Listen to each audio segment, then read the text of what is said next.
சிந்தனை கொண்ட சில கூட்டங்கள் தொடர்ச்சியா டீப் ஸ்டேட்ன்னு சொல்லுங்க, இல்லுமினாட்டின்னு சொல்லுங்க, இல்ல வேற என்ன பேர் வேணா வச்சுக்கோங்க உங்களுக்கு. ஆனா, அந்த ஒரு கூட்டம் தொடர்ச்சியா இந்த வேலைய பண்ணுது.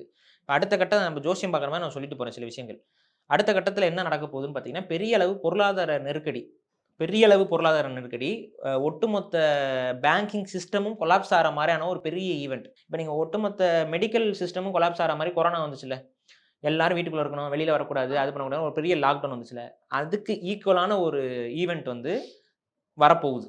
சரிங்களா? உங்களுக்கு வந்து பேங்கிங் வந்து பெரிய அளவு கொலாப்ஸ் ஆகப்போகுது. பேங்க்ல எக்கனாமிக் கிரைசிஸ். எக்கனாமிக் கிரைசிஸ் வரப்போகுது. பொருளாதார பணவீக்கம் பிரச்சனை ஏற்பட்டு, மக்கள் வந்து அன்றாட பிசினஸ அவங்களால மெயின்டெயின் பண்ண முடியாத அளவுக்கு ஒரு பெரிய லாக்டவுன்.